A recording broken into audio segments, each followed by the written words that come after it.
Seltzer Kings. Podcasts. Think your lashes have hit their limit? Discover limitless length and full volume with Maybelline Sky High Mascara. The Flex Tower brush bends to volumize and extend every single lash from root to tip. And the lightweight bamboo-infused formula makes lashes feel weightless. Now in 8 bold shades so you can take your lashes to new heights every day. Visit Maybelline.com to shop Sky High Mascara now. You blame me for this? Keith, please, let me When reached for comment, Goodman's office said Mars had been engaged to investigate leaks. But Mr. Goodman had interceded when he learned the investigator had plied the staffer with alcohol. Look, you're right. You're right. I help you, and this is what I get?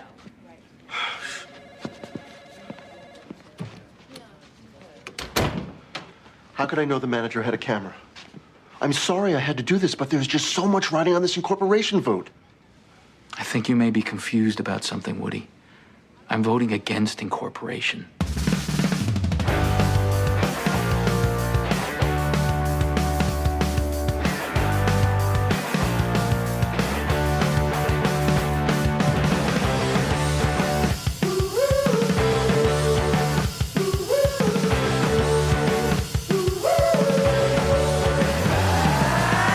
Well, hello, ladies, gentlemen, boys, girls, everybody else under the spectrum. Welcome to another episode of Boys Watching Veronica Mars.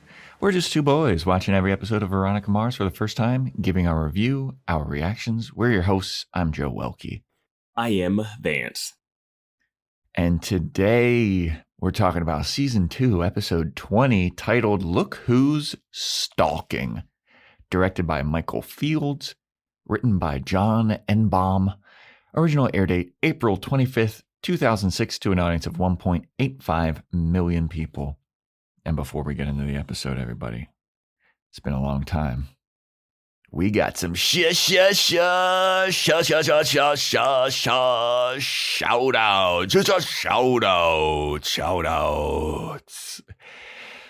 I've been waiting to do that for a while. Shout-outs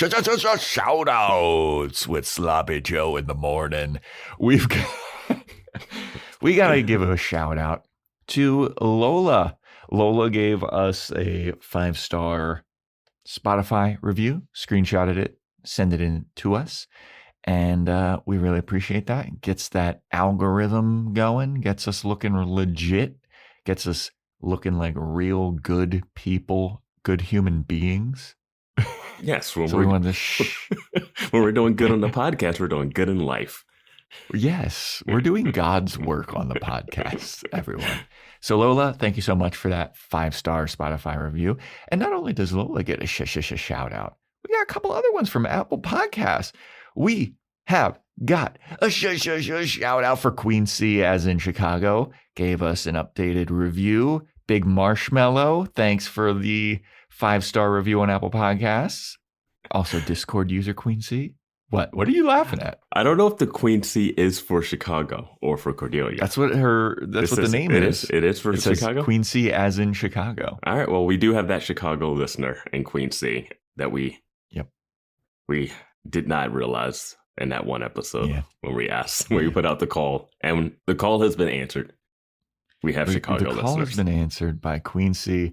And not only was Queen C so gracious enough to give us a great review, you know who else was gracious enough to give us a good review on Apple Podcasts, give us a 5-star rating and review that just says amazing podcast, and the entirety of the review is just funny! !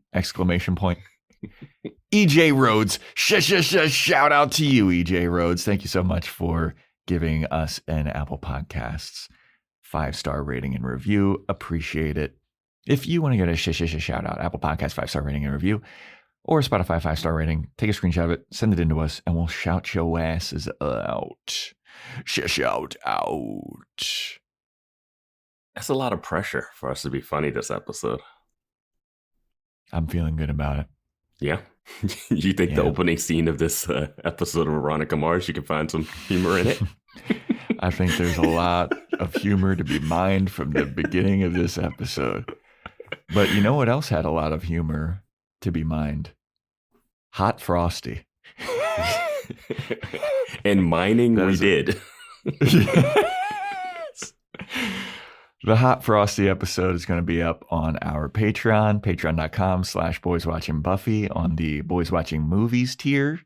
That will be out soon, I think this week, I believe on Thursday. So be on the lookout for our Hot Frosty review. And if you don't want to subscribe to that whole rigmarole, you can just buy it individually. I think it's $3. I'm in charge of it. I should know that. It is $3. $4.50 if you're on iOS, though. So find a workaround. Yeah. Go order it. Buy it from Safari on your computer or something. Yeah. Don't pay the iOS surge pricing. Don't taxes. That's such bullshit. The punishment for using the most used, the most popular. Yeah. So that's the thing. Hot Frosty. If you do subscribe to that, you also get our reviews of Freaks and Geeks, which we are currently working through. Mm-hmm. Which there was some drama in this week's episode of Freaks and Geeks. I'm a big fan of this episode of Freaks and Geeks. The garage door is the one we're doing this week. Yeah. So that's Freaks and Geeks, everybody. You also have access to Angel, Dollhouse, the Buffy comics that we reviewed on there. And then if you're in all fucking 50 movies that we've reviewed too. I don't know how many exactly, but we're getting close to 50, I think. We're on 39. 39? Okay. I don't think we cracked 40. Yeah. So that's that. What energy drink you drinking today, Vance? Just going with the White Monster.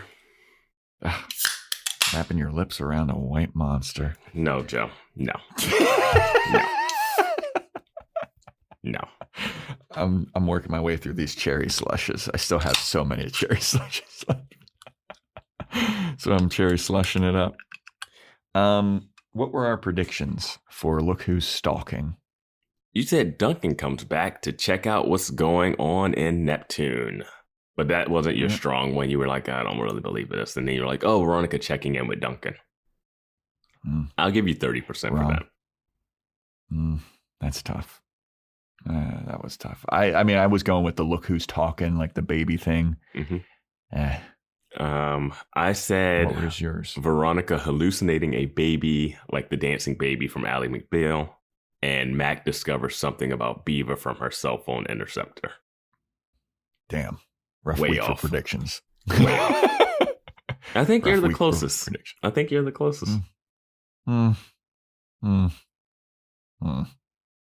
She does ask about him. She does ask about him. But okay, shall we get into it? I guess so, man. This episode opens up with recaps of just so much stuff. We get a recap of Leo D'Amato. We get a recap of Terrence Cook being suspected of bombing the bus and breaking into Ms. Dumas's family's house and being shot, and he's in the hospital. We get a recap of the intruders taking footage inside of Woody Goodman's house. And there was another thing, but I forget. But the episode opens up with Veronica Mars in a doctor's office, finding out that she has chlamydia. She doesn't know how she got it, because she was using protection every time that she was having sex within the last year. She's only boned 2 guys, presumably. Duncan and Logan. Doesn't know how she got it. The doctor's like, I don't care. You got it. Them's the facts, lady. What an opening. Yep. What an opening to this episode. That doesn't really go anywhere yet. Nope. Nope. I thought this opening was setting us up for Veronica slept with someone else I thought this was like a flash forward a little bit, and then like through the episode we're gonna see like, oh, she ended up sleeping with Logan or something. I thought this was like after something, not like Duncan, who left months ago. Yeah. Yeah. I don't know. Yeah, I don't either. What do we make of this? We'll talk about it at the end. We'll talk about it at the end, but I don't even I think that still like doesn't add enough. Yeah. Yeah. I don't know what the show's doing. I'm a like right off the top of this episode of the podcast, I'm not sure what they're trying to accomplish in this show anymore. I genuinely don't know. Yeah. So then we have Veronica. She's at school. She sees Wallace and Jackie. They're all canoodling and smooching and stuff, and they're all excited about prom. Mac shows up. She's pissed about prom because she has to go with Butters. And then over the intercom, the principal is like, hey, guess what? Prom's canceled because some seniors were drinking on some kind of trip, so no more prom. And then everyone's like, oh, except for Mac, who's like, hell yeah. So then Keith gets a call from Woody Goodman. I do want to bring up, I don't think this prom would get canceled. No. This is insane. No, this is murderers bullshit. in this school. This is bullshit.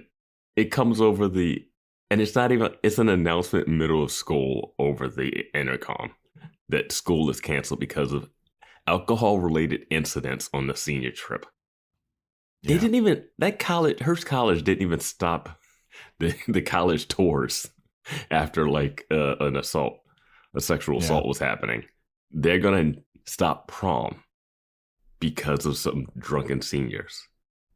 They've had people, they had a car on the flagpole. A bus full of kids got blown up. Yeah.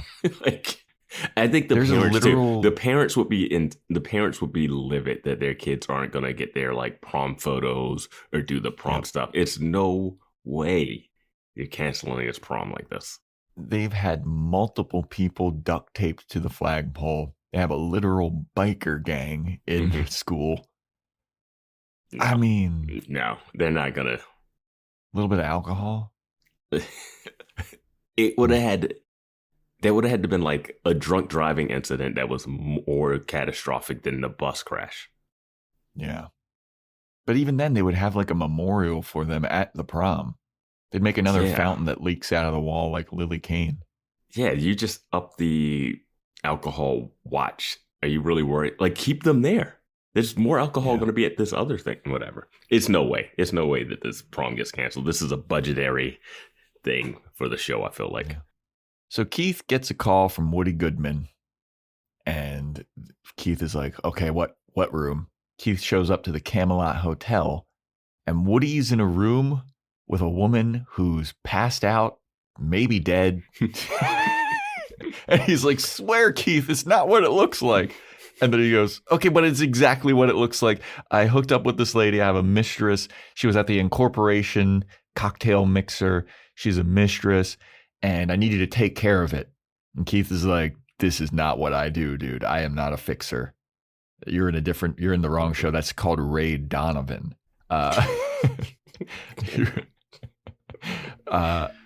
I don't want to help you. And then Woody's like, please, Keith. And then Keith is like, all right, fine. I'll take her to the hospital, but that's it.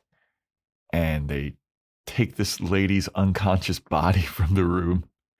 Woody's all disheveled. His shirt's all half buttoned and untucked and everything. And then they shove this lady in Keith's car and Keith drives away. And Woody scurries off like the little roach that he is. They're not good at this. Woody, no, they are not. Woody, you don't want to be involved in this? Why are you walking with them? Stay in the room. Right? Leave an hour later. What are you doing? Why even? Yeah. That's step one. It was crazy that he like helped Keith like take her out.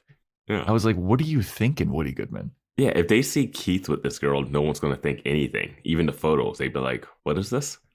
But yeah, because nobody notices Keith ever in this town. They don't recognize him. But Woody Goodman's just like out there. Yeah. Yeah. The owner of the baseball team, Goodman Burgers, and the mayor. Yeah. Yeah. So Keith drives this poor lady to the hospital. So then we're back at school. Gia, Woody Goodman's daughter, she sees Veronica and she comes up to her and she's like, hey, somebody's stalking me. I need some tips from you on how to get rid of this stalker. I need to find who this person is. And she's like, there's been a car that's been following me around, and Gia did karaoke, and she dedicated a song to a table of cute guys, and she suspects that one of the cute guys is the person that's stalking them. She doesn't have really a description of the car. It's a very nondescript car. And Veronica's like, all right, fine, I'll try to help you. And I was like, yay, Kristen Ritter. Veronica seems very not taking Gia seriously when she first starts talking, which I did not understand why she was cold shouldering Gia to begin with the scene. It was just like Veronica not being cool with girls. But I was like, you stepped in when Logan was about to read her rights. So why are you now all of a sudden treating Gia like, oh my God, you got this thing? But by the end, she's like, your dad's the mayor? That's a marker I want. It's like, oh, okay. All of a sudden that matters. Maybe help girl who is being stalked. Just no, if she wasn't the mayor's daughter, fuck her. Right. You stay getting stalked, lady. All right. Yep. So Keith comes back to his office, the Mars office, Mars Investigations, and there's a lady waiting in his office, and it's Kendall Casablancas. She wants her hard drive back. And Keith grills her about like, oh, maybe I'll give you your hard drive back. Does Daddy Dick, does he know that you're not even you and that you have a secret house and you're consorting with drug dealers who tried to shoot me? And she's like, if you don't give me my hard drive back by Friday, I'm going to press charges. And then Veronica shows up.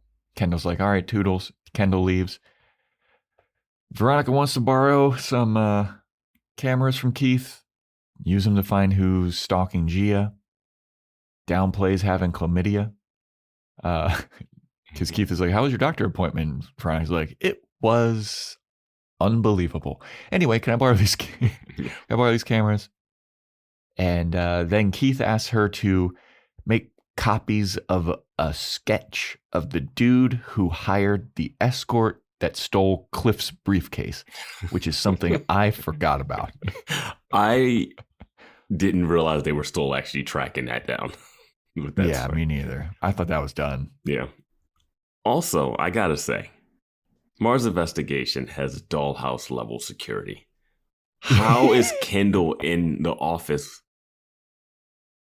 She's not only in the office, she's in Keith's office. Yeah. And she's like, you guys start locking your doors. Yeah, like, that's you good do. Advice. Yeah, you do. You have You're important investigator. You have important files in here. There's people trying to kill you. I don't know why you're so casually talking about almost being shot. Yeah. After sneaking out like a passed out mistress hooker type character with the mayor. You're just casually talking to another person about Liam almost shooting you. Just everything just rolls off their back, man.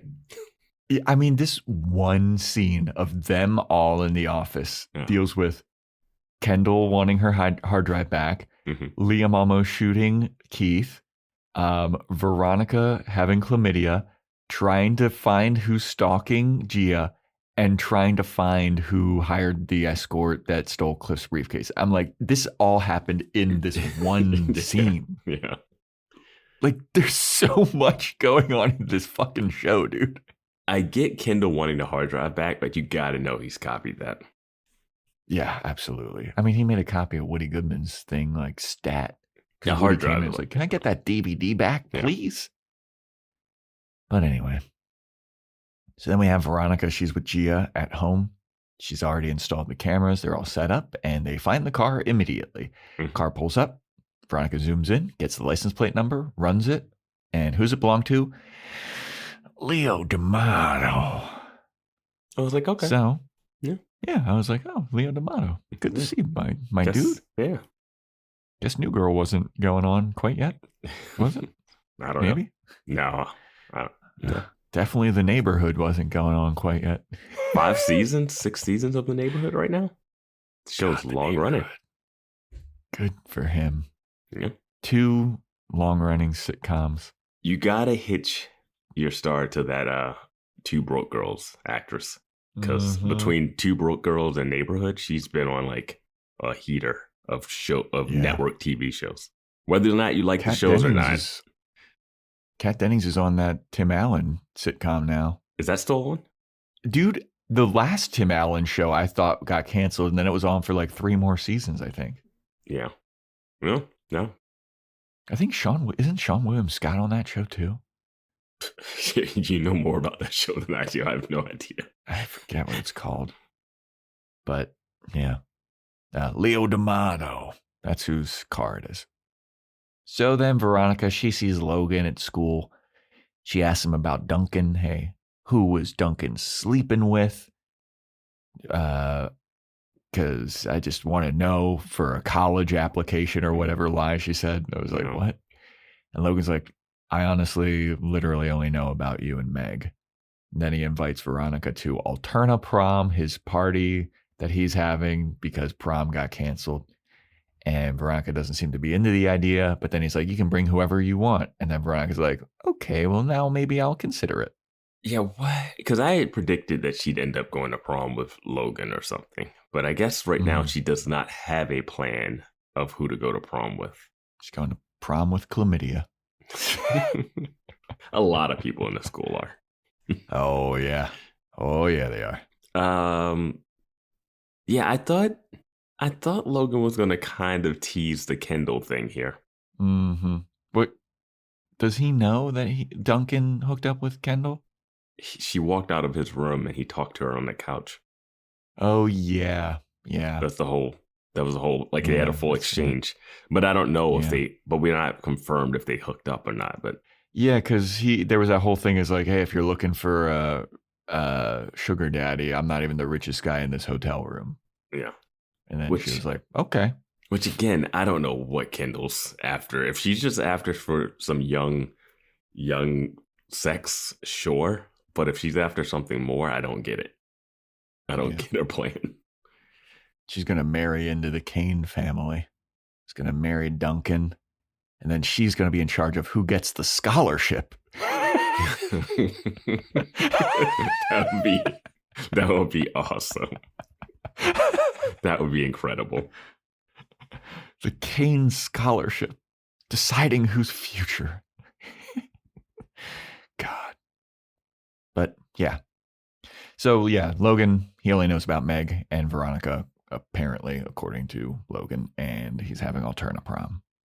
So then Veronica meets up with Leo D'Amato at Jabba the Hutt, and she's like, hey, what have you been up to? And he's like, I'm working private security because I'm a disgraced cop. And then he's like, how's your love life? And Veronica's like, it's terrible. And Leo's like, yeah, same. And then Veronica goes, so why are you stalking my friend Gia here? And Gia just like literally pops up out of nowhere. And Leo's like, Gia's a job. All right, I don't ask questions. I was assigned to keep an eye on her. I assume there's been a threat. So I've been keeping a close eye on Gia to make sure nothing bad happens. Your dad hired me to follow you and a couple other security guards. There's one out there right now. And Gia's like, okay. And then Leo goes, is this all you wanted to meet up with me about, Veronica? And Veronica's like, yeah, basically. And he's like, all right, well, I'll believe it. And Leo, get yourself tested. Yeah.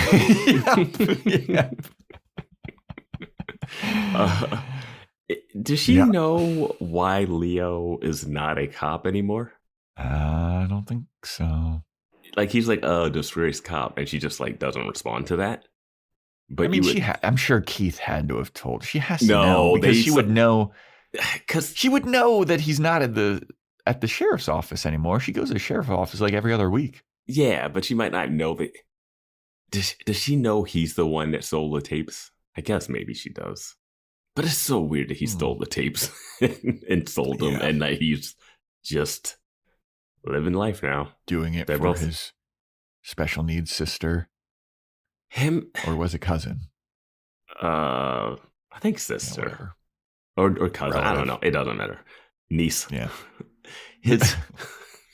But Veronica's involved with the two people that destroyed the tapes that she was grilled in a deposition to start in the previous episode. Yeah. Oh, man. But so Leo leaves and Gia pulls out a newspaper. She's like, hey, check this out. Your dad's apparently a scumbag. Because on the front page news, there's a picture of Keith with Woody Goodman carrying the lifeless husk of this lady. Is this a school newspaper? Because that's all people read in this town, right? I guess so. But yeah, there's a picture of Keith taking the girl to the hospital, and the front page news is, the headline is basically like, local private investigator caught with passed out woman or whatever. Yeah. And then the next scene is Keith storming into Woody Goodman's office. He's like, you motherfucker, you blamed me for this? Mm-hmm. And Woody's like, shh, shh, shh, shh, shh, shh, closes his door. Like, Keith, shh, what? No, what? Closes the door. And he's like, yeah, okay, I did. Okay, I absolutely did.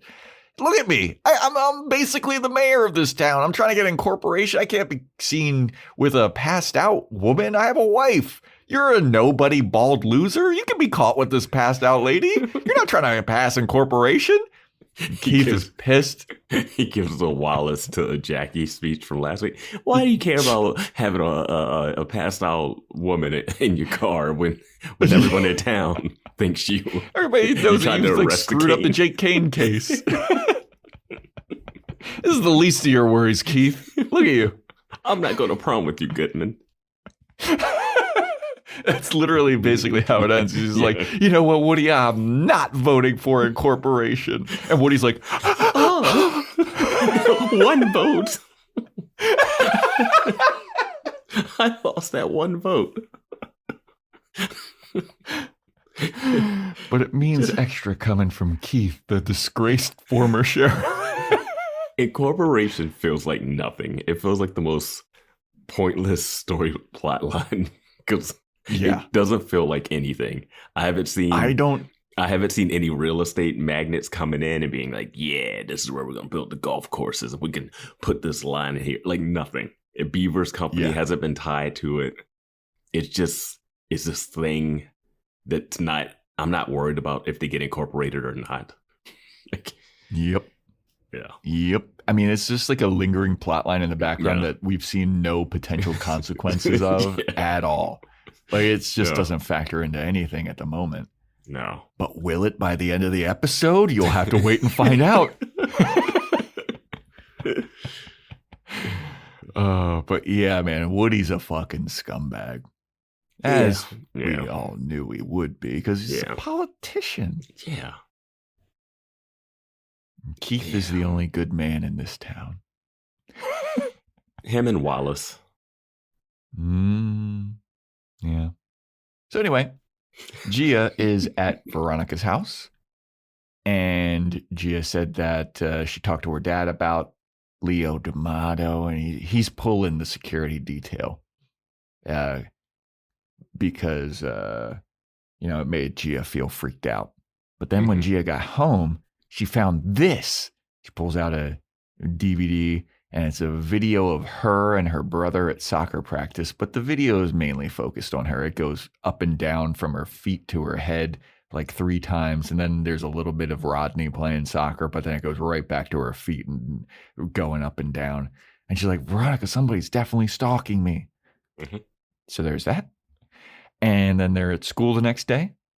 And Veronica's trying to figure out who the stalker is because she takes the video and she's with Gia and she's like, hey, there's a lady in the video that has a camera pointed towards the stalker's direction. Like the person that's filming this should be in that lady's picture because she's taking a picture heading this way or video or whatever.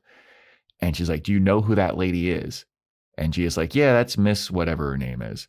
And then Veronica's like, well, go ask her if you can use the tape so we can find out who this stalker is. Gia's like, on it.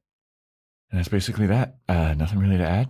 Nope. So Keith is talking to his newspaper guy buddy, his journalist friend. Mm-hmm. And this guy is like saying that, hey, Woody is basically pushing this entire lady passed out story onto you, Keith. Like, on an off the record interview, He blamed you for everything. And Keith is like, that son of a bitch. On the record, man.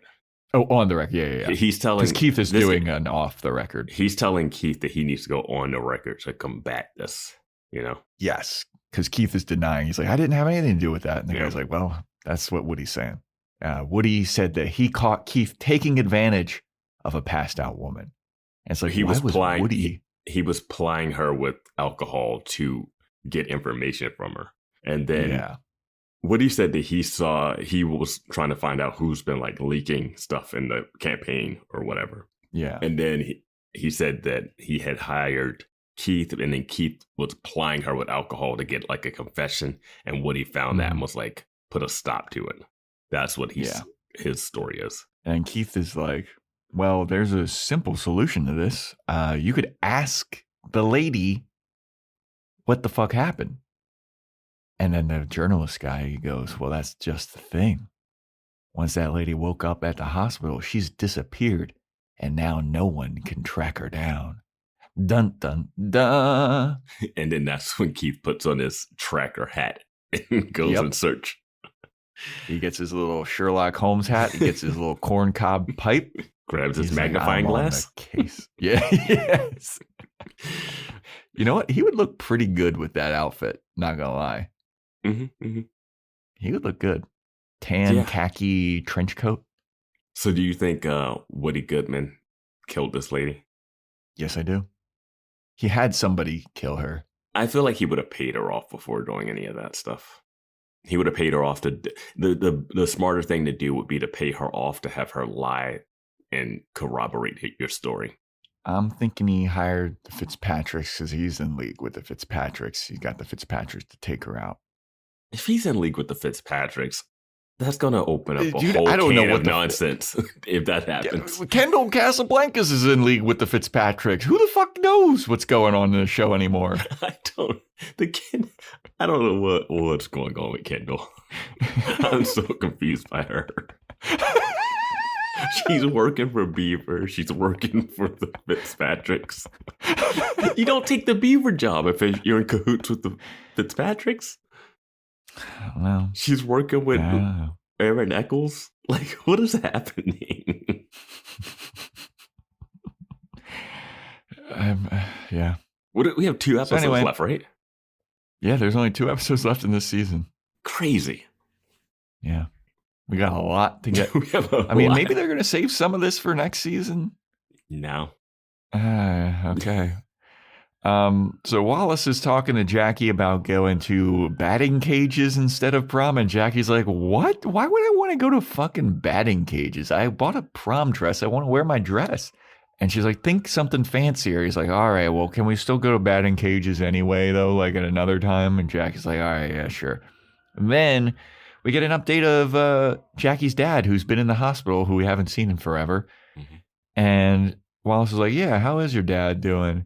And she's like, he's doing actually really good. Now that he's been in the hospital, he's been nice to me. And it's kind of nice. Yeah, it's like now she gets to spend time with him because he's not so busy. Yeah. Yeah, I guess he was busy just being a degenerate gambler. Because doesn't seem... I guess he traveled around and called games too. Yeah, he would be busy. He called games. He had like appearances probably they had to do. Baseball's a long season. Yeah, that's fair. But then Veronica shows up, tells Jackie and Wallace about the Alterna-Prom, and Jackie's all ecstatic about it. She's like, okay, cool, we can go to that, and I can still wear my dress. And Wallace, you can wear this tuxedo that makes all the women wet. And Wallace is like, hell yeah. That's like his thing. He's like, if you see me in a tuxedo, it's over for you, dude. Like, I'm gonna look so fucking fly. You know what he's gonna look like? Every guy ever in a tuxedo. Yep. It's not even a special, like, cool tuxedo. It's nothing. No. It's a plain black tuxedo. Yeah. Thought it'd be one of those, like, dark green ones or some color. I don't know. We see later he does have a cane. He does have a cane. The cane didn't come across the right way for me when I saw it. I was like, is he hurt? No, it did not. Did he get a basketball injury? Oh, no, that's supposed to be cool. Towards ACL. He is not pulling off the cane. No. But then Mac shows up. She finds out about Alterna-Prom too, and she's like, oh, fuck. I hope that Butters doesn't know about this. Then Corny shows up. He's like, hey, dudes, what's up with this Alterna-Prom? This sounds cool. I might bring my special brownies, man. What up, Scoob? I like Corny, hey, though. dudes. Yeah, I love Corny. Corny actually seems like he would be one of those people that everybody in the school knows. And everybody likes. Yeah. Or like you just like, yeah, he's fine. Yeah. Yeah. He's just like, they wrote him as Justin Stoner. So it's so funny because he's in the first episode of the show too. Where do you think this Alterna-Prom would be? If you had to picture it. Well, Veronica. Pretend you haven't seen earlier, this episode. Just where would you think it would be? I mean, I thought it was going to be like at the beach because that's what Veronica said earlier. She's like, oh, a party at the beach? Like, that seems like we haven't been to the beach in a while. Bonfire. Oh, yeah. Get your little Bluetooth speakers going. Where do you think it would be? Dave and Buster's? I think you would rent out a big ass venue. I think like if Logan, the multimillionaire, is hosting it. They made it seem like the 09ers were putting this together, not just Logan. And I think they could pull some money and have a better prom than the high school, probably. I would expect something as big as Madison's birthday party. You know what I'll say? I would say, at minimum, a house. How about that? How about that? How about a place with more than 2 bathrooms?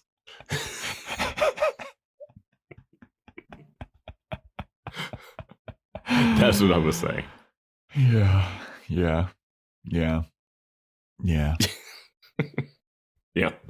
I mean, they can't have it at the beach. They were having bum fights at the beach. The beach isn't like a party. You're not gonna be on the beach with the suits and the tuxes and I stuff. fucking saw Veronica run into the ocean with a dress on.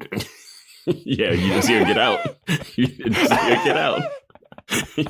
hear her get out, her hair messed up and trying to get into her dress all wet with no towel.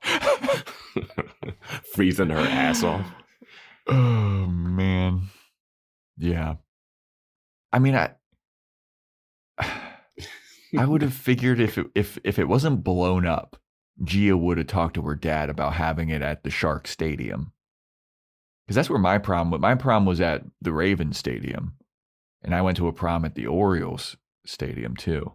Never at a stadium, but I can't even remember the venue that the proms were at. But yeah, it's like a venue, like a different place.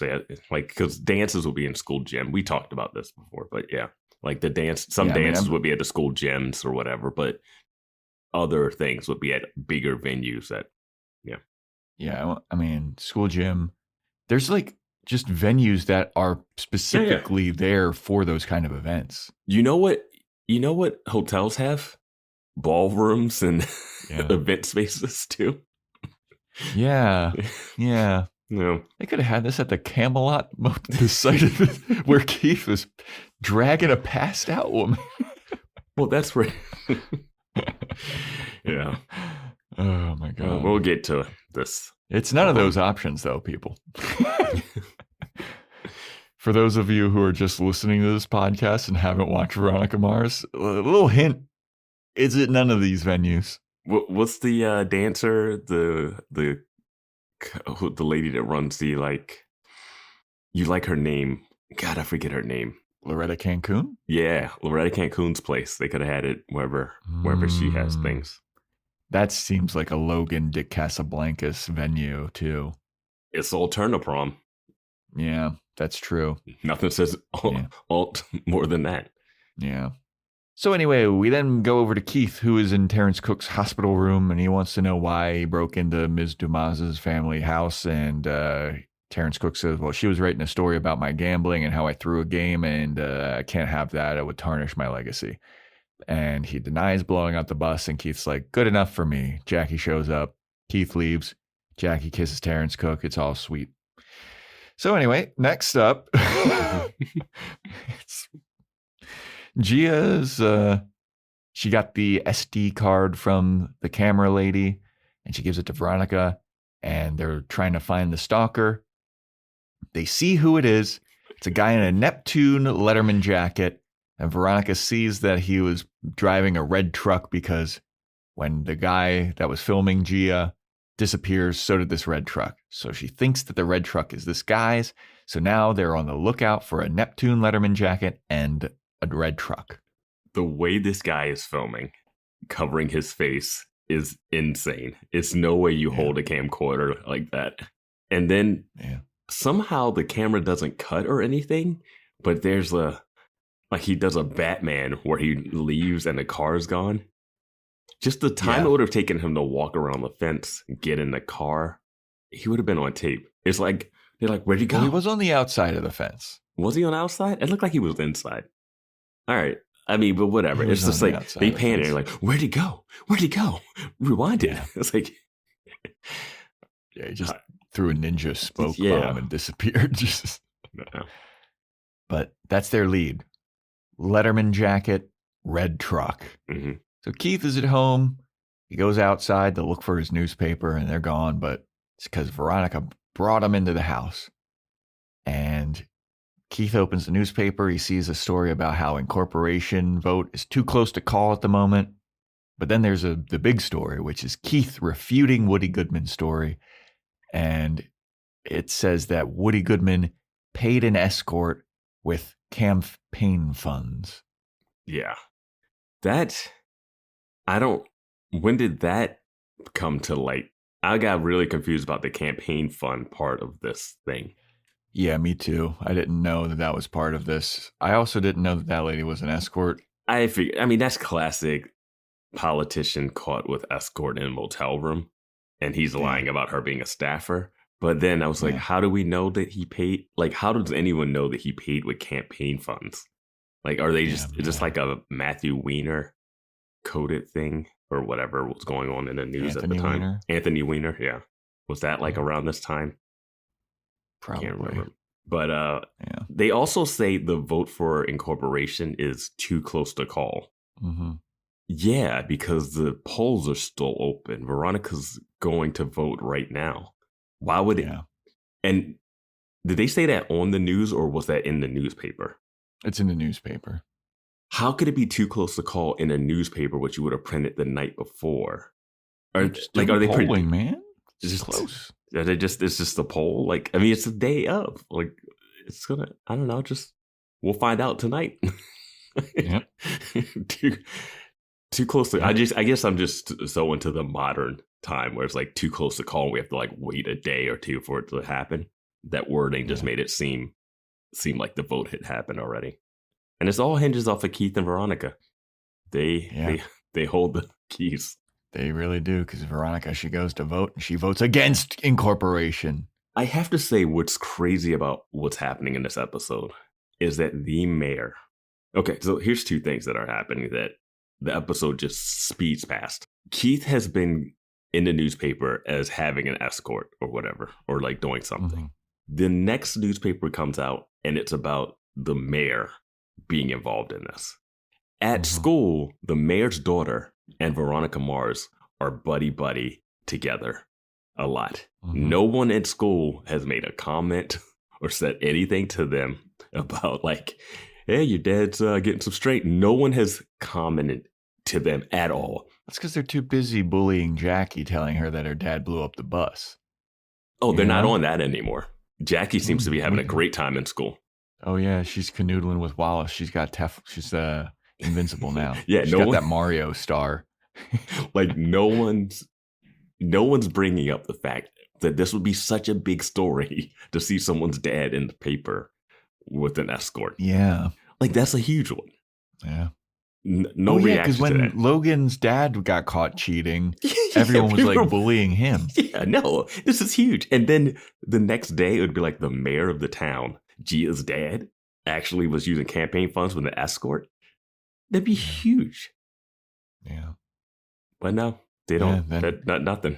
We haven't seen Woody's wife disciplining him for this, bending him over her knee with a paddle. she'll be sitting in Mars Investigations next episode. Like, Yeah. I know all about his indiscretions. Yeah. Now you get over my knee, Keith. Time to paddle your bottom. Veronica will walk in and say something like witty and like snarky. Yeah. Just another day at the office, eh, Dad?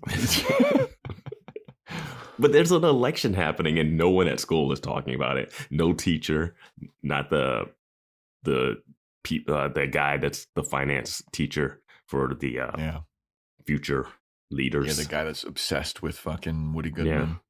Yeah. What's his name? It's like Mr. Chode or something. It's not that. It's like Mr. Chode. It's not even close. Put some respect on that guy's name. He's the leader of the future business leaders of America. Yeah. He's the FBLA class. Yeah. What is that, guys? It's fuck. Mr. Chode. It is crazy how he was like teaching the Casablancas after getting all of his retirement fund ruined. And he's like, great job, Right? Beaver. Yeah. All right. He's like so stoked that Beaver's portfo is doing well. His life is ruined because of that kid's dad. He can't get on his boat and retire early. Yeah. He had like a vision board of that yacht. You know what? I guess Beaver doesn't know enough about this teacher to know this, but the fact that he's starting a business and he's not like, hey, I got to put this guy on that my dad screwed over, but he doesn't know. That guy only opened up to Veronica about his dreams. Yeah. I mean, Beaver also seems to be up to no good. Still don't know what's going on with him and Mac and like, oh, you ruined it. I don't know. Yeah, Beaver's not in this episode at all. We haven't seen Beaver in a minute, I feel like. He was in last episode, probably. You always say that. Yeah, he was. You always well, he say was that. in the last episode, but for like one scene, it's Veronica asking him about something. It wasn't anything. Hey, he's been in it just as much as Leo D'Amato. Leo D'Amato. Leo's like, all right, I gave you some information. I'm out. Yep. But anyway, Veronica votes against incorporation. Logan's walking down the hall with Dick. They're talking in Alterna-Prom. And they're so stoked. And Corny shows up. He's like, hey, dudes, what should I bring to Alterna-Prom, dudes? Should I bring my special brownies? These special ingredient. It's butter. And then Logan looks at Dick and he's like, how many fucking people are coming to Alterna-Prom now? Classic. Mm-hmm. Classic movie thing. Yeah. Only wanting a few friends, and then it gets out, and then the whole school's at the venue that they're having Alterna-Prom at. It's like Lindsay and Freaks and Geeks. She's just trying to have a nice little party at home, a little small gathering, but word gets out. Mm-hmm. Patreon.com/boyswatchingbuffy if you want to hear about that. So then Veronica, she's in the parking lot. She's looking for a red truck. Can't find one. The only one that's been registered with the school is owned by some lady, and the lady can't be a stalker. Not in that Leatherman jacket holding that camcorder like that. Yeah. So then she's looking, and then Gia shows up, and Veronica's like, hey, I'm looking for this red truck. I can't find it. And she's like, never mind about the red truck. You see today's newspaper? I read the newspaper every single day. I'm in newspaper high class. Schooler. I'm in newspaper class. So when I'm not writing the newspaper, I'm reading the newspaper. And look at the headline on the front page news. It says that your dad said that my dad was with a passed out lady. I can't believe this. I can't believe you, and I don't want to be friends with you anymore. And Veronica's like, it's not my fucking fault. I love that this newspaper is just all of, like the internet exists, TV. Yeah. I mean, what high school preppy 09er girl is reading the newspaper like that? Well, here's the thing, though. This is twice now. She's like, Veronica, look at the front page news. Yeah. But here's the thing. She should be getting... Everybody in the school should be getting this information. But for some reason, this information seems like it's only involving these two girls. Like, this is citywide news. That would be scandal level shit that would be rippling. Like, it wouldn't be like, all right, let's just walk around. I got to look for this red truck. It's like, no, the mayor's having an affair using campaign funds during an incorporation vote. It is a big deal. Yeah. And also the mayor is your dad, Gia. Yeah, it's just... How is she not getting bullied by the school? Not so much bullied, but like no one even has like a passing. No one says anything in passing about it. Like Dick doesn't say anything. Mac doesn't say anything. Jackie doesn't. Jackie's got her own problems, kind of, I guess. I mean, they gotta fucking put her in the dunk tank. It's just to have the humiliation ritual. Putting Gia in the dunk tank now. We've all bought escorts with campaign funds. We haven't all blown up a bus full of school. Been the daughter of a guy accused of blowing up a bus. My friends were on that bus. My dad used to hire that escort. My backpack was on that bus. I love that trapper keeper. I can't believe the Sharks lost the fucking championship, Gia.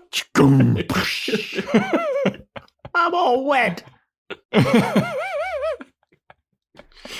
We're off the rails.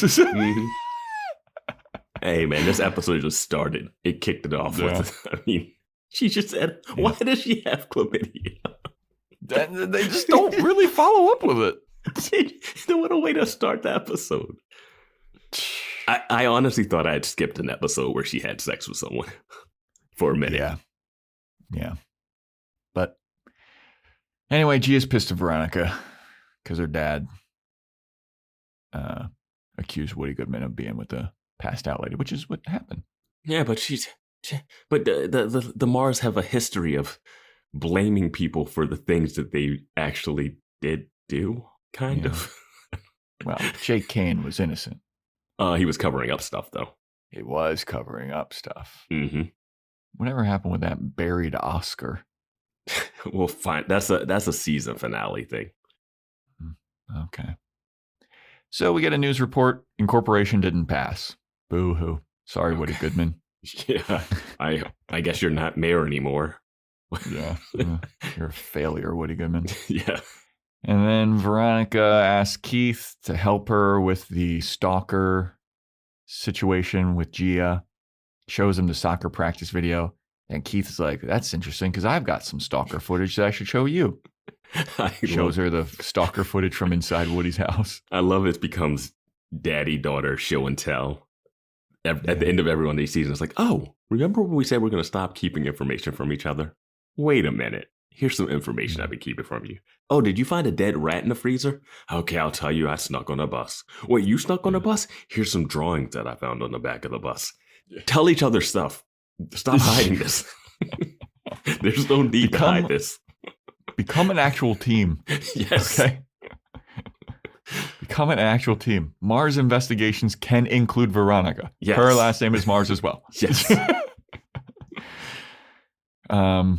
But then Keith lays out like, yeah, well, this is from before incorporation was announced. Woody said that he was getting stalked because of incorporation, but this video is from before it was announced. Then Woody was all squirrely about the footage and he wanted to destroy it. But I think Woody's lying about something. And then Keith does the classic Keith Mars thing. Right on cue. Where he goes, Veronica, this is a dangerous case. I want you far away from this case. I'm concerned for you. You can't be involved with this case. And I mean it, Veronica. He says it exactly like that. Yeah. And I mean it, Veronica. I was like, this is the same guy when he found out that she had smuggled Duncan and the baby out underneath the FBI as a watch. He was like, I don't know if I could ever trust you again or believe any word you say. And then she nods to this like, yeah, yeah, I'm gonna, yeah, the camera pans down. She's got her fingers crossed behind her back. Every part of her body is crossed. And I mean it, Veronica. Stay away from this case. It's like, dude, is this a challenge at this point? Yeah, like, why are you doing this? Like, you're setting yourself up for disappointment, Keith. Yeah. When has Veronica ever stayed away from a case? Yeah, Keith, is this your kink? Like your daughter betraying you? Defying your orders? You know she's not going. She can't. Yeah. She's too close to it. She couldn't even handle a normal, hey, hit and run dog thing without it tying into the Fitzpatricks in a multi-level identity swapping scheme. Yeah. Someone will be like, hey, I lost my pencil. Can you find it? And she'll go to find it and then stumble across like 12 dead bodies or something. You know, like it's just this is her world. You know what I just realized too? Like, remember what that episode with the there was like the Russian mob was in Neptune? Mm-hmm. There's the Russian mob, there's the Irish mob, there's the biker gang. Well, the Russian mob was there because someone was there. I don't think they are stationed. They were tracking her down. Okay, there's not a Russian mob. But I thought about this embassy. But I thought about that episode for this episode because we get like the same type of pacing. Mm-hmm. And it was also an episode that had Leo D'Amato in it. Leo D'Amato. But I'll get to that. Hi there, podcast lover. If you have a dark sense of humor and like your true crime stories paired with a glass of wine, then you need to check out our true crime comedy podcast, Wine and Crime, hosted by two Minnesotan childhood besties, me, Amanda. And me, Lucy. Each week we dive into a bizarre true crime topic, pair that topic with a wine, and get into all the dirty details. Wine and Crime is dark, fun, feminist, and perfect for satisfying your morbid curiosities with a healthy dose of humor. Join us as we chug wine, chat true crime, and unleash our worst Minnesotan accents. Check us out at wineandcrimepodcast.com and listen now wherever you get your podcasts. Close your eyes, exhale, feel your body relax, and let go of whatever you're carrying today. Well, I'm letting go of the worry that I wouldn't get my new contacts in time for this class. I got them delivered free from 1-800-CONTACTS. Oh my gosh, they're so fast. And breathe. Oh, sorry. I almost couldn't breathe when I saw the discount they gave me on my first order. Oh, sorry. Namaste.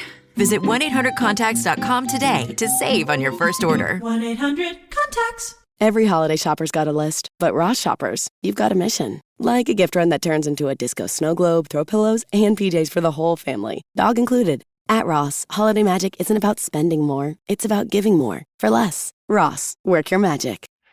Veronica's in class. She's got the sketches of the headshot of the guy who stole the guy who hired the escort to steal Cliff's briefcase. Mr. Wu sees her and he's like, hey, you're supposed to be studying. Logan shows up. Logan's looking at the pictures and he's like, that guy looks like my dad's cellmate back in the clink. And then he's like, also, how many people have you fucking told about Alterna-Prom? I got that dumbass corny saying he's coming. And Veronica's like, well, you told me to invite whoever. And he's like, yeah, well, I didn't want a fucking bunch of dipshits coming to my fucking Alterna-Prom. And so that's that scene. Mm-hmm. I feel bad for this Mr. Wu guy. He just gets roasted. I don't. This is study hall. This is the time for you to just like sit at the front desk and like grade tests. Like it's a free period for him. It's study hall. You don't have to actually teach or do anything in that. You just have to make sure they're there.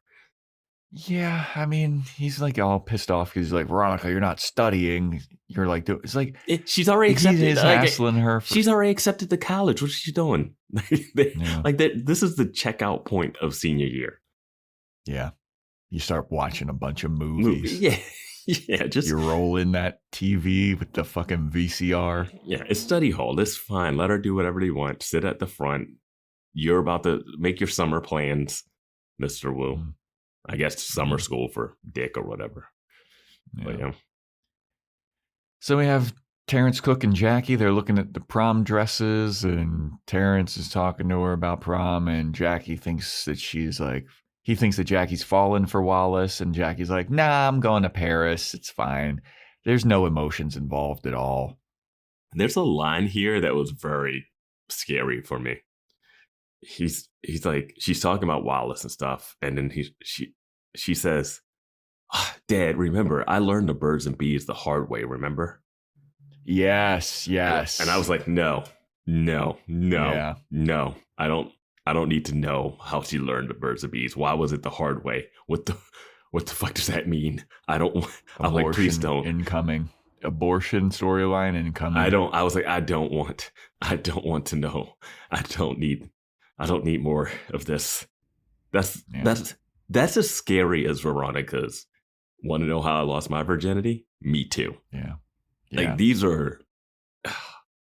Yeah, I'm telling you, I didn't like that. I did not like that line. I did not like that line. I didn't like the line either. I Abortion storyline incoming, though. That's what I'm predicting with that. Wait. Did Jackie give Veronica chlamydia?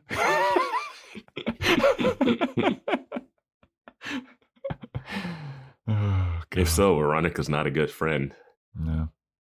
So Veronica's waiting for Gia to leave school. They're in journalism class, but Gia's like taking forever. So Veronica just goes up to her. She's like, hey, Gia, I want to talk to you. And Gia's like, no, I don't want to talk to you. Your dad's trying to ruin my dad's life. And Veronica's like, all right, see ya. I lost my shit here. Veronica is trying to talk to Gia to warn her about like this stalker situation and how like she really needs to be on the lookout. Yeah. And then Gia like pushes back a little bit. And then Veronica just gives up. I'm really busy. I'm working on this story, Veronica. And the teacher's in the classroom just sitting behind them looking at them. Yeah. But then Veronica just gives up. She's like, oh, well. Yeah. Like, hope you die, bitch. Like, Veronica, you're not getting past the allegations of not liking girls or like being a girl's girl. I mean, just don't. You can't let that push you away. She's a high school girl. She might be an asshole, but like there's a guy stalking her and her family. And you're just that little push is gonna make you go, you're on your own, bitch. Yeah. No, like you're gonna leave, something bad's gonna happen to her, and you're gonna come back and feel miserable. You've been feeling like shit about this school bus that you don't even know if you're involved in what happened. You will be directly involved in what happens to Gia by not saying anything. And you know what's even funnier is Gia is like so much taller than Veronica, but looks like she weighs less somehow. She is a string bean, dude. Yeah. I would, in a fight, I would put my money on Veronica. Yeah, for sure. Even though Gia's got the reach, Veronica's got the tenacity. Yeah. She's like a Wolverine. Yeah. So anyway, Veronica is like, all right, I'm deuces later. So she's leaving and she sees Lucky the janitor in the hallway. He's like, hey, what's up, Veronica? I don't know what they're going for with this Lucky guy. Here's my nitpick here. Veronica did not know who Lucky was last episode. And then Logan had to give her like, hey, remember he knocked on the window once when we were making out. Mm-hmm. To my knowledge, that's the extent of her relationship with Lucky, the janitor. Mm-hmm. She's walking out and he goes, oh, bye, Veronica. And then Veronica casually goes, oh, bye, Lucky. Like they have a on first name basis relationship. Yeah. In no way do they have this relationship. This is just clearly plot driven, her saying that. And I was like, no way they acknowledge each other in a hallway like this. It also looked like this is a different actor from the guy who knocked on the door. It's the same actor, yeah. Right. It doesn't look like the actor that they want it to be from what we seen. It looks like that's a different person. But no, this is the same actor. So Veronica's leaving, says goodbye to Lucky. She walks outside. Walk into her car and she notices, oh shit, there's the red truck from the video. And she looks, oh God, it's in the maintenance workers' parking spot. Oh my God, it's Lucky's truck. Lucky's the stalker. She calls Keith. Dad, I swear to God, I was trying to stay away from this case, but I think I found out who the stalker is. You got to come to school right away. Lucky's in school with Gia right now. Keith is like, keep the car running. Keep the car running. Don't let anyone out. Don't let anyone. Keith is already in the school. He and Lucky burst out of a window. He's been a journalism teacher the whole time. He takes off the mask. That'd be amazing. He does that. Do you remember those Pepsi Twist commercials where the people unzip the bottle? Oh, yeah. I mean, I would have gone with a Mission Impossible, but sure. Let's go with a more obscure reference. Yeah. It's of the time, 2006 probably. That was probably when Pepsi Twist was a thing. Sure. So Veronica rushes back into school. She sees Gia talking to Lucky in the janitor closet. And Veronica's trying to get Gia's attention, but Gia's not paying attention. She's too wrapped up in Lucky's story. And he's like, hey, you want to see my scars? You want to know how I got this scar? Roadside bomb. And is the teacher still around? It's been 5 seconds. It's nighttime. What has happened between the 5 seconds she went outside to going back in and Gia's talking in this like maintenance closet with this guy? This maintenance closet is huge, by the way. Enormous. And it's like his personal like desk. He's got like pictures of his family and shit in it. And it's not like in the basement or off to the side. It's like down the main hallway. It's like in the middle of the school. And where's that teacher that was in the classroom with them? The teacher went home. Yeah, she went home. She heard that Veronica was leaving. She was like, I'm going to go with her. But then she is like, wow, maybe I should do a human interest story on you. And he's like, yeah, that'd be great. And then Veronica's still trying to get Gia's attention. And then Gia finally sees Veronica. And she's like, what do you want, Veronica? And Veronica's like, you fucking, oh my God, you're so dumb. So Veronica comes in. Dumb. Just as Lucky. Just dumb. Yep. I hate it. Veronica has no self-preservation. Some of these episodes, they just write her where I just don't understand why you would go into this room. The guy's like, hey, let me show you something. And he's digging in a drawer and you're going to go in? Not only is I have something to show you, but he keeps saying, I'm going to show you something freaky. Yeah. And I'm like, no thanks. Yeah. And Veronica goes in, pulls Gia aside deeper into the room, further away from the door, and then goes, hey, I think this guy's a stalker. And just as she says that, Lucky pulls out a gigantic fucking knife. Yeah. And he's like, look at this giant knife. I got it off of an Iraqi corpse. And he's waving this knife around like a madman. He's flipping it. Mm-hmm. And he's like, yeah, isn't this freaky? And then out of nowhere, Keith Mars rushes in and tackles Lucky to the ground. And he shoves him to the ground. He goes, Veronica, Gia, get out of here. And then he's telling Lucky the cops are on their way. And then the cops show up out of nowhere. And Sheriff Lamb shows up and he's like, all right, Mars, get off of him. This is a cop thing now. And Keith is like, well, I'm just going to question him real quick. And then Lamb's like, no, you're not. This is a cop. This is our jurisdiction now. And then so Keith handcuffs himself to Lucky, throws the handcuff key down the sink. And now Keith is going to be in the jail cell with Lucky. So unless these are special handcuffs, handcuff keys are handcuff keys. Mm-hmm. All handcuff keys are pretty much the same. They're not. You mean the cops could unhook me if I got them fuzzy motherfuckers around? Yeah. I mean, it's not that hard. But they kind of show that they have struggles with it later. But right at this moment, I was like, just use the other handcuff keys. Also, I thought this guy was going to stab himself when Keith came in and shoved him down with that knife. Yeah. Because he came in hard. Keith was like Brian Urlacher tackling this guy. I mean, he shoved him to the ground, shoulder tackle, dude. Good on him. And Keith was like, hey, girls, go to your party. Yeah. He's like, isn't it Alterna-Prom? What are you guys doing? And this is exactly the same type of whiplash I got from the episode with the Russian mob people. Veronica found out that she almost got a witness killed if Keith didn't come in and stop it in the last second, like he did right here, right? And then after that, she goes to a dance with Leo D'Amato after almost killing someone, after almost getting an innocent man killed by the mob. She's like, I guess it's time to go to a dance. And right here, they're threatened by the janitor who is friends with the people you're about to go to the dance with. But you're not going to say anything about, hey, Lucky's been arrested, you know? Like, they don't mention this later. Lucky was waving a giant knife in me and Gia's face to Logan. And Gia and Veronica are like, whew, that was just a weird coincidence.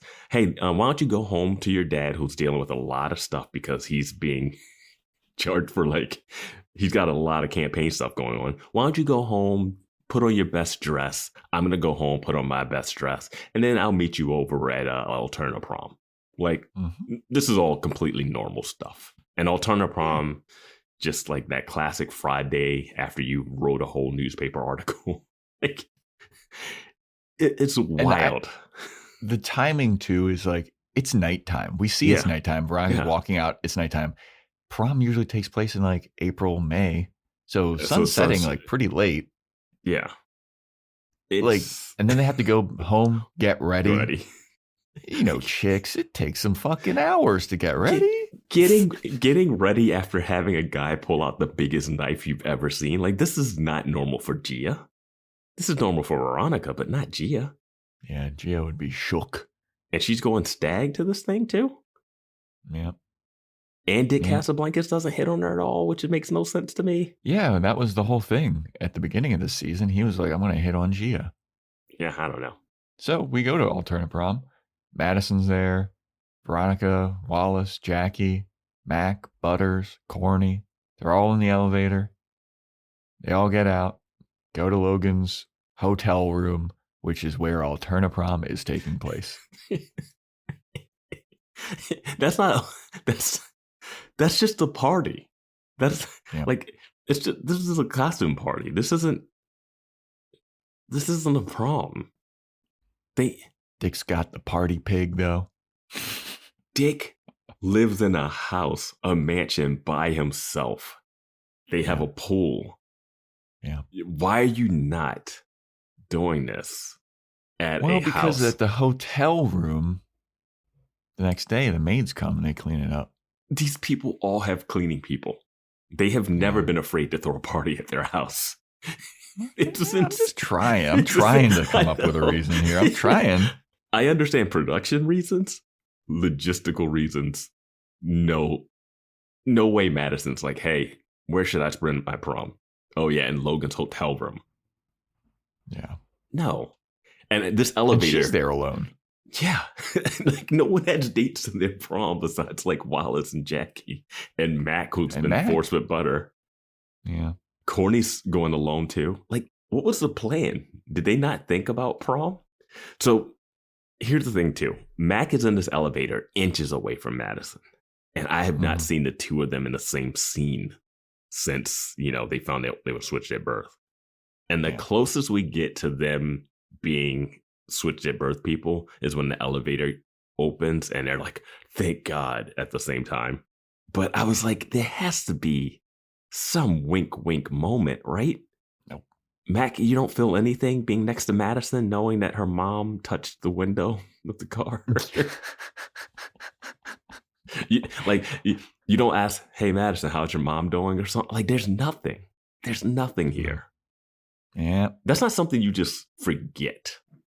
But they go to Alterna-Prom. Dick's trying to hit on everybody. He hits on Madison. He's hitting on some other girl, and they start hitting on Veronica. And then we see Logan, though. Logan's eyeing up Veronica and shit. He's like, That look that Logan does when he sees Veronica and he looks away from the camera and like lets out a sigh because she's so hot. Yeah. I was stunning. Like, he's like, oh my God. Yeah. So we go to Keith. He's cuffed to Lucky in the jail cell, and he's trying to get some answers out of Lucky. Like, why were you why were you doing this? Why are you stalking Geo? Lamb shows up. He tries to unlock the handcuffs. Mm-hmm. And Keith is like, hey, man, just let me have it. He's about to open up to me. No, I mean, that happens a little later. Yeah. But you're right. The question that Keith asked is when they were arresting Lucky said, Woody deserves it. And now he's trying to, and Keith is like, what do you mean when you said Woody deserves it? And Lucky's about to say what he says, and then Lamb comes in and they try some keys, and the keys don't work. And then they leave again. So we go back to Alterna-Prom. Wallace and Jackie, they're slow dancing. Butters is with Mac. And Butters is basically like, look, I know it's weird to like force somebody to go to prom with me, but I really like you. And I know that you think I'm weird, but I accept that I'm weird. And I thought that like, you're weird. And if you like spent time with me, you'd see that I'm weird and you're weird and we're the same type of weird and we can be weird together. And Mac is like, that's a horrible plan. I didn't know if that was going to work or not, and it does not. I thought it will. I thought it was. I did too. I thought it was going to work too. Yeah. Doesn't seem like it does. No. Not at all. But I actually did skip ahead here. Dick was hitting on Madison. Veronica intervenes and she starts doing a bunch of innuendo about Madison hooking up with Sheriff Lamb. Mm-hmm. Then Madison feels awkward and she leaves. Then Gia shows up and Veronica goes up to Gia. Gia apologizes to Veronica. And then they see Wallace and Jackie making out. Well, and Wallace... Veronica actually stops Gia from taking a trip to the dentist because Madison comes over to Gia and then she's about to drink the drink and Veronica's like, don't drink that. I'm like, damn, dude, Madison's still spitting in fucking drinks to people. But what does she have against Gia now? I could see it if Dick was like hitting on her, like hitting on Gia, but like, but honestly, I just wouldn't drink anything that's open ever if I was Veronica, and especially not for Madison. Yeah, especially not at a party with 09ers. Yeah, I couldn't believe last season when Veronica was about to drink that drink and Meg had to stop her. I was like, did you not learn anything from your experience? Yeah. R.I.P. the goat, Meg. But yeah, then Gia apologizes to Veronica. They both see Wallace and Jackie making out, and then they're leaving, and Wallace points his little pimp cane. He's like, we out of here. I got a hotel room. We're out. Yeah. Veronica tried to cock block him. She saw them like making out on the balcony. She's like, going to go over and interrupt. I'm like, hey, chill. Yeah. And then Logan, like he intentionally walks by Veronica, and it's like he's trying to bump into her. And then... this scene. This is nonsense. And the way that Butters has his speech about being weird and how I thought that would work for Mac is the opposite of how this scene feels to me. Mm-hmm. I did not think that this should work. And it seems to be working. And it makes no sense. So Logan stops Veronica. They sit down together and he's talking about like, it's crazy. Like, you're here alone. I'm here alone. It's heartbreaking, kind of. And Veronica's like, what? You're the fucking host of this party. You have your pick of any of the bimbos here. And he's like, I don't like bimbos. Not anymore. Not since my heart's been broken. And then Veronica goes, man, I didn't know that you felt so deeply about Hannah. And Logan's like, it's not Hannah. And then Veronica's like, Oh, you're talking about me. And then he's like taking swigs of this like champagne bottle or whatever. And he's obviously a little drunk. He's like lip quiver. I will dive into his line, but yeah, you continue. He starts talking about how like, Veronica, you and I, our story is epic. There's bloodshed and tears and sweat and hormones and cum and squirt and shotgun blasts. That's our story. And I didn't want it to be over. I didn't expect it to end. Casual racism like that. burning down minorities' houses and community centers and buying their houses and evicting them. That's our story, Veronica. We'll always have bum fights. He was like, I just don't want it to be over. And I'm sorry, Veronica. I'm sorry that I don't want it to end. And high school's about to be over. I don't know if I'm ever going to see you again. And then he starts leaning in to kiss Veronica. And Veronica's like slowly kind of leaning in. And then she goes, I can't, I have to go. And she gets up and she leaves. And Logan looks like, oh, my heart. My thought was like the only reason she's leaving is that she doesn't want to give him the clap. Yeah. Yeah. So, as soon as Logan said his line about, I'm not into bimbos, it's not really my thing anymore. And then he said, since Veronica broke his heart, my mind goes, wait a minute. Didn't you just hook up with Kendall immediately after you broke up with Veronica? Yep. But your story is that you're not into bimbos since your heart was broken by Veronica?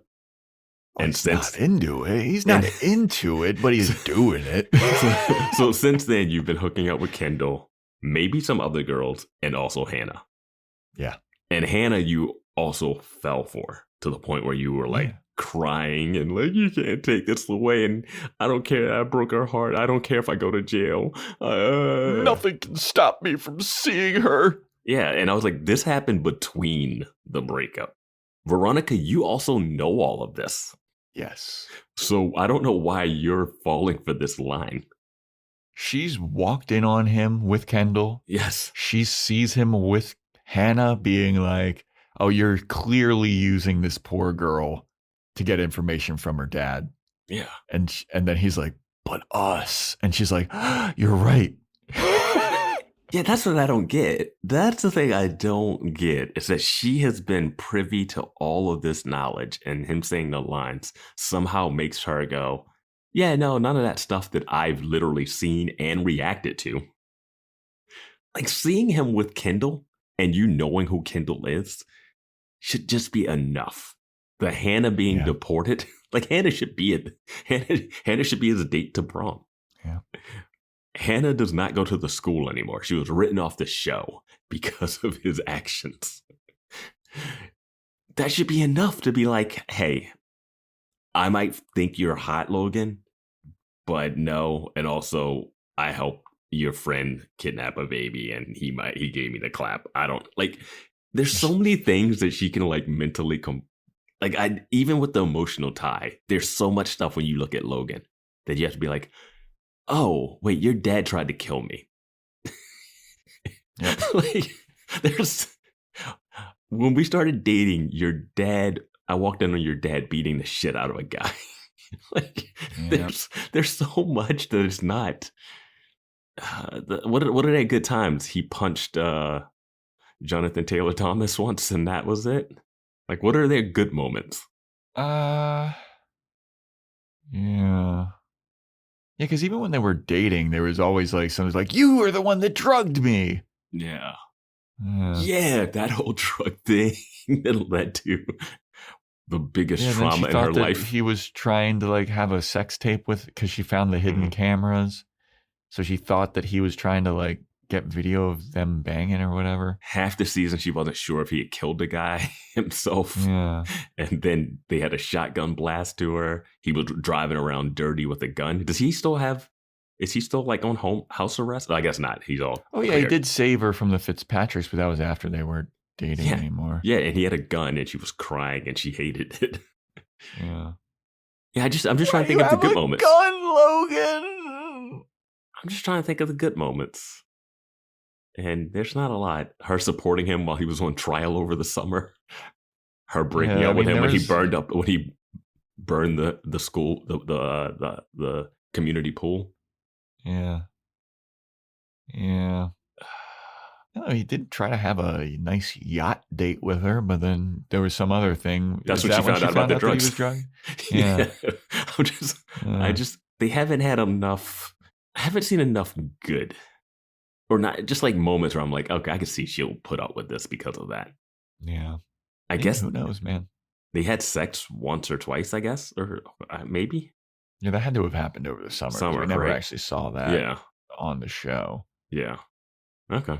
Yeah. But yeah, I was just surprised that I think they could do this if his line wasn't, "I'm not into bimbos anymore since you broke my heart." I think there's a better way for him to try to win her back over than this. Because the timeline is all off. Yeah. You know who is getting it on, though? Wallace and Jackie. They're in their hotel room together, and they got the fucking bow chicka wow wow music going. And Wallace taking off his tuxedo. It'd be hilarious if he takes off the tuxedo and Jackie's like, "Oh, you know what? Never mind. It was the tuxedo."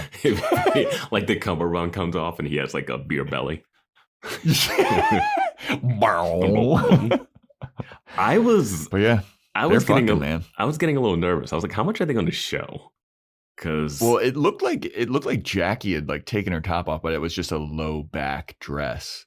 For me, I wasn't like, I know it's on TV. I know they're not going to show full nudity, but I was like, how sucking his cock. Vance's the look of disappointment on your face. I didn't know how long the scene was going to go. I just didn't know how far they would, like, it was like, okay, they're not going to kiss. We're going to get some Aaron Eccles, Lily Kane under the sheets. Yeah, maybe. No, honestly, I thought maybe we'd go all the way through the whole thing. Well, this is the part where I thought the horror movie was about to, I was like expecting them to start doing something and somebody bursts in.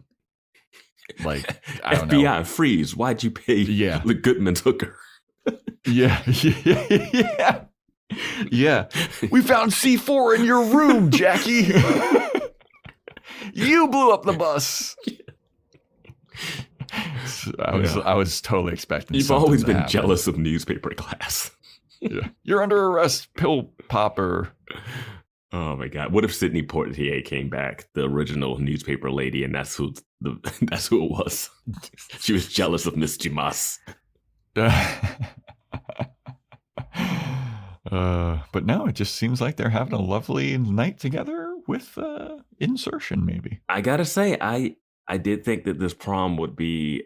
I was scared of this prom, and the prom isn't the scary part. So yeah, all right, show. So Keith is with Lucky, and he wants to know why he wants to scare Woody, and Lucky's about to tell him. He's like, Woody don't know what he's really like. And he's like, so what's he really like? Lucky, tell me.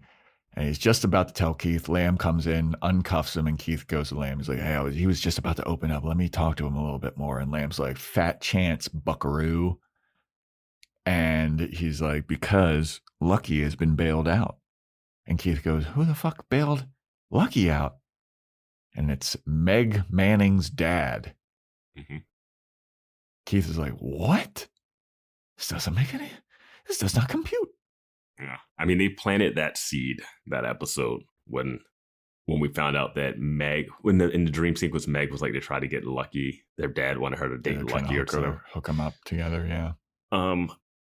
My thing is, we see Lucky walking away after he gets his handcuffs unhandcuffed or whatever, and they had the guy fish down the drain to get the cuffs so they could uncuff Keith. And I'm like, Keith, he's bailed out. He's a free man. You're a free man. Go outside and ask him. Like, there's continue the conversation. Go to Neptune Diner. Yeah, there's nothing stopping you. When you're afraid that Meg's father can, like, you can't question him. He has no rights over that guy. He's a full adult. Just say, hey, tell me what happened. Because guess what? You might be bailed out, but this is still going to go back to, like, this. There's still going to be a process. Does someone have to press charges on this?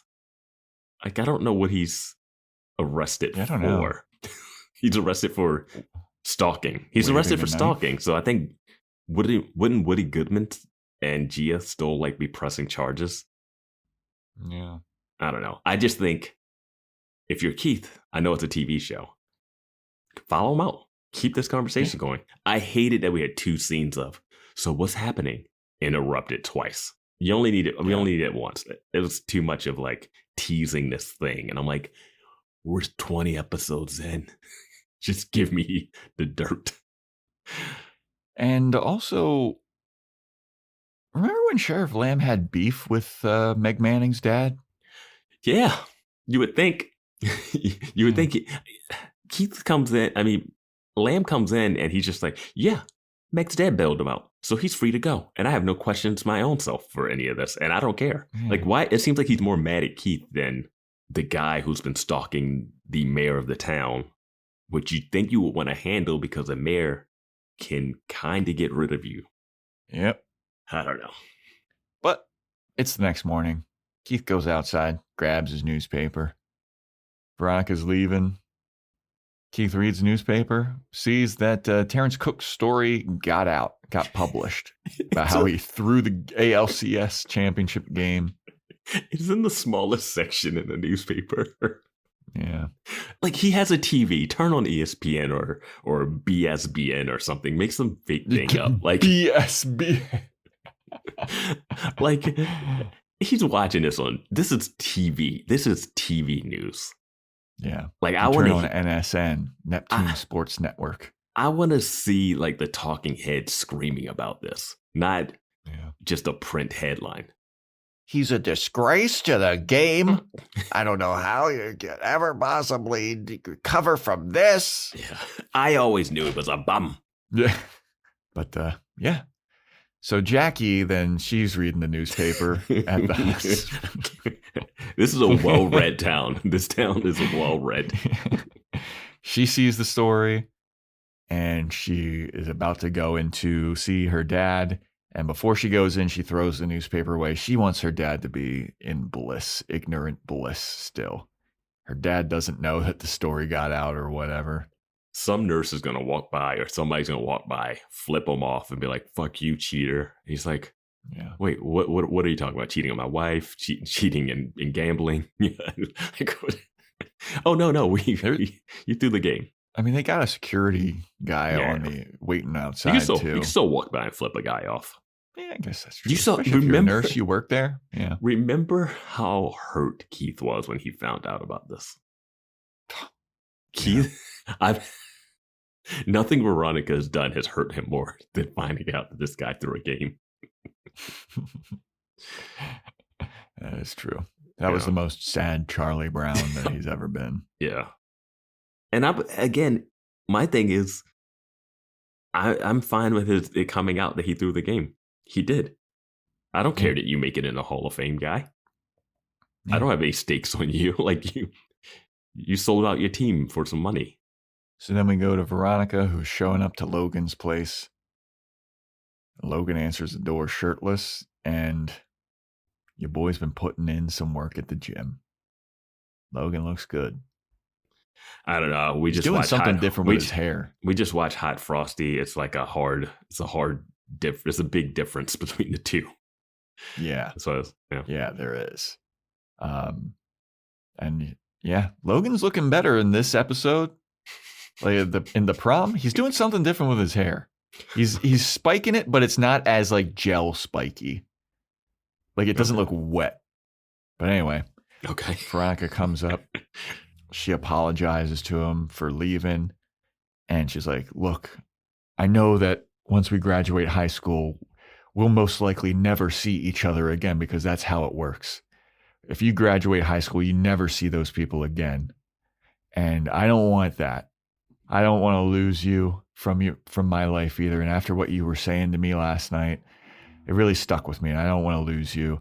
And so like after we graduate, let's still see each other. I want to see you still. I want you a part of my life and then we'll see where it goes from there. And Logan's looking all sad. And Veronica's like, why are you looking so sad? And Logan scratches his head and he goes, I'm going to be so for real with you right now. I don't remember saying any of that shit to you. He was like, I was saying a lot of stuff last night. I was in a weird place. I was like, geez, dude. He's like, I could have said, that was you? I said, oh, fuck. I thought I was talking to some bimbo. I love bimbos.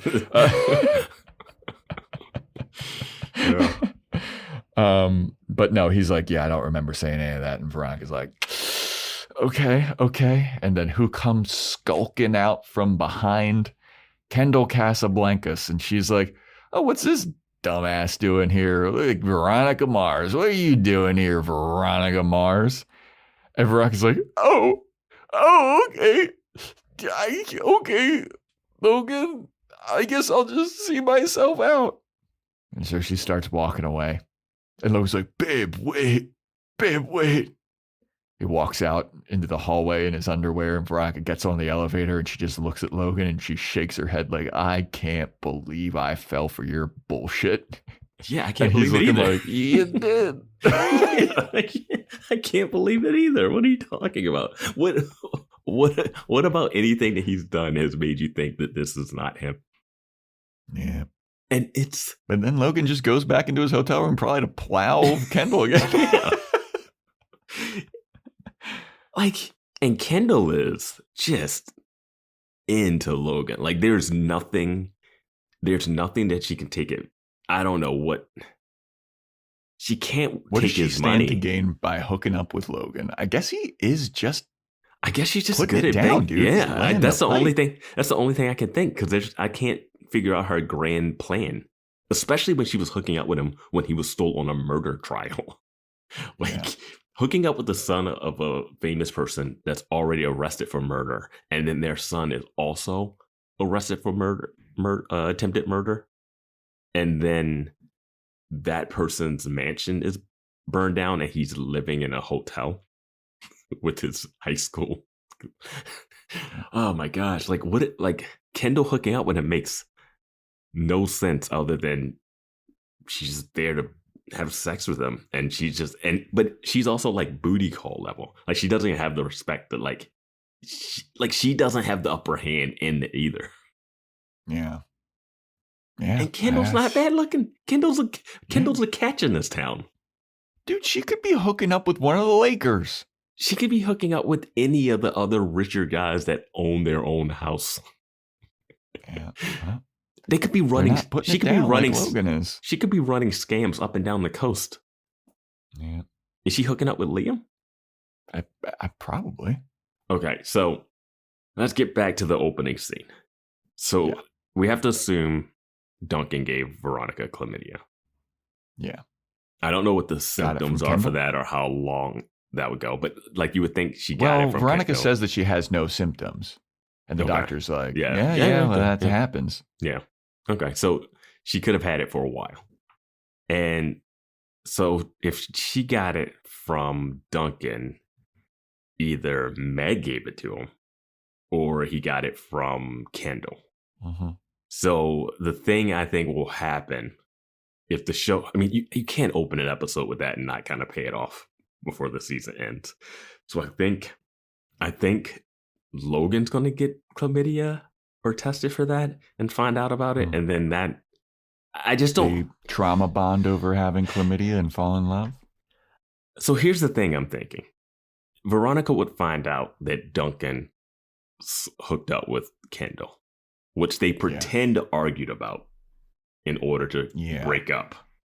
So that had to be something, but whatever. So if Veronica finds out that Duncan slept with Kendall, it changes absolutely nothing because he can no longer come back into their life.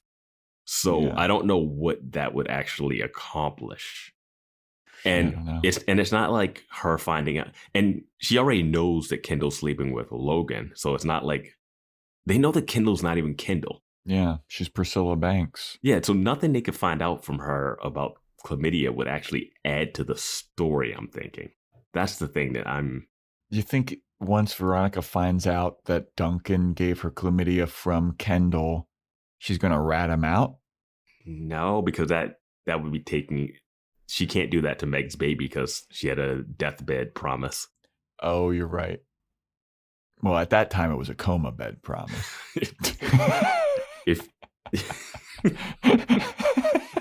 Depending on what deleted scenes you watched. Yeah, true. God, that deleted scene is crazy, dude. Yeah. There were no deleted scenes on this DVD disc. So. Yeah, I don't know what that's going to lead to. Like, what's the storyline? Yeah, I just don't. I can't fathom how that pays off in a way that's satisfying. Yeah.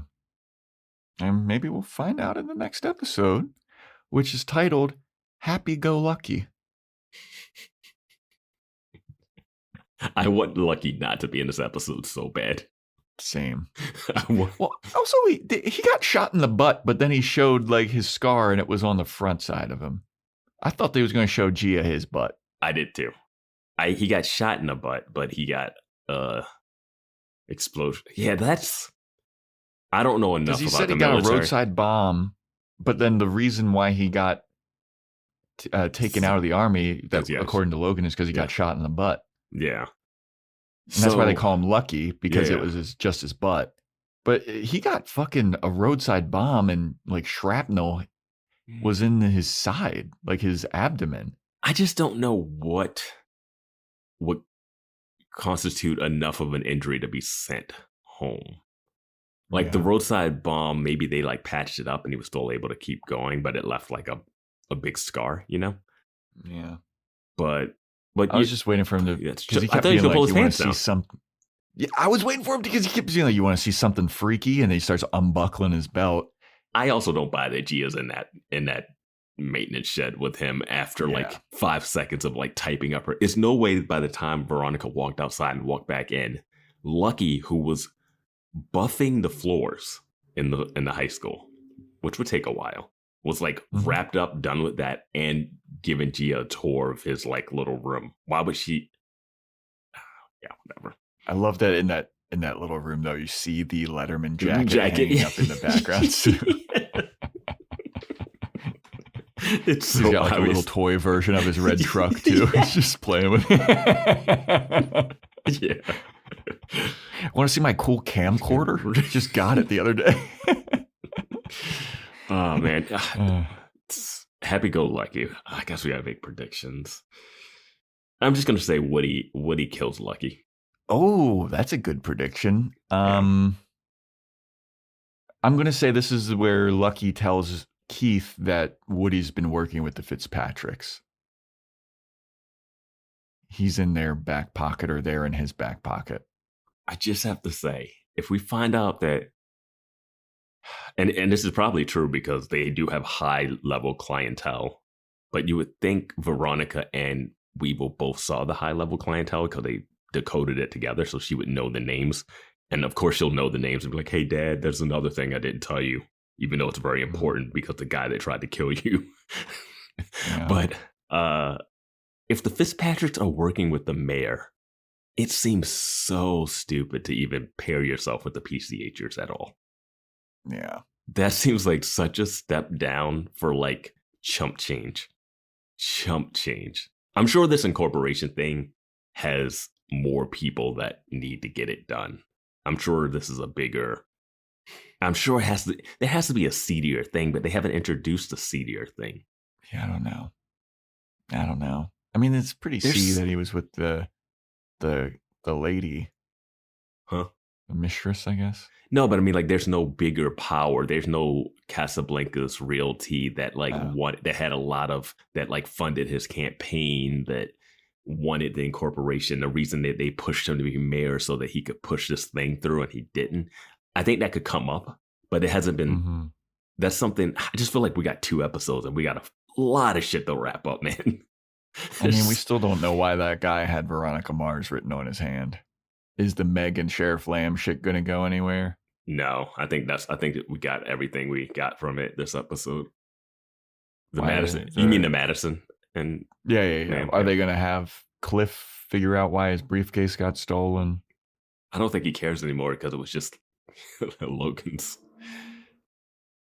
Veronica does not mention to her dad that she found out that it was Aaron Eccles' cellmate that did this. Yeah. Like that, you have to tell him. I know that she will, but like you don't get dressed up to go to prom. You're like, Dad, I need to tell you this thing. Yep, they got a lot of shit to address in this next 2 episodes. You can't show up outside Logan's door after that information that his dad's cellmate is the person that tried to steal the... This is a complicated relationship, man. I think this is way more complicated than any Buffy vampire relationship. Yeah, it really is. It's like, It really is.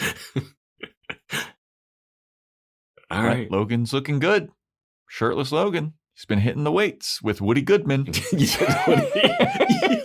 Yeah, is that over? Was that just like one thing? It was 1 week. It was a week. Remember? Okay. It was a week-long internship, and then he got to blow up the stadium and unintentionally potentially kill Thumper.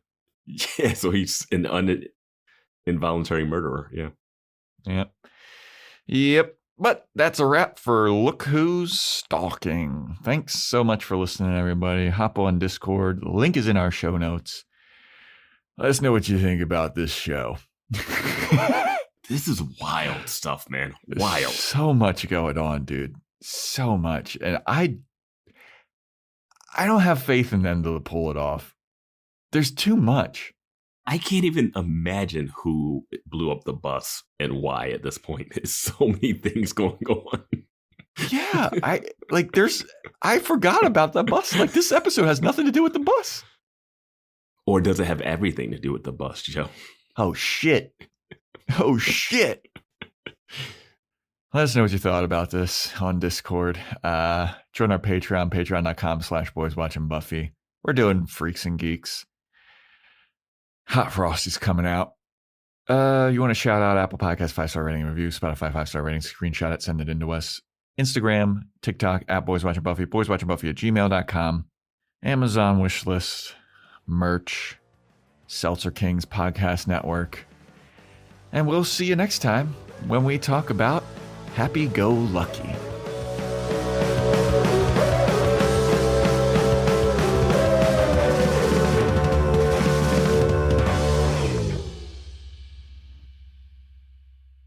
So Neptune has to keep us. What's a yacht without barnacles? Running a small business is tough. Why add online threats to the mix? Norton Small Business can help you and your employees stay safer online. It's an all-in-one cybersecurity solution that protects your employees' devices, monitors for information like your EIN on the dark web, and alerts you in real time to suspicious activity. And if you ever need help, our 24/7 business tech support has you covered. Let us be your IT department so you can focus on the business you love. Visit norton.com/business today. Seltzer Kings podcasts.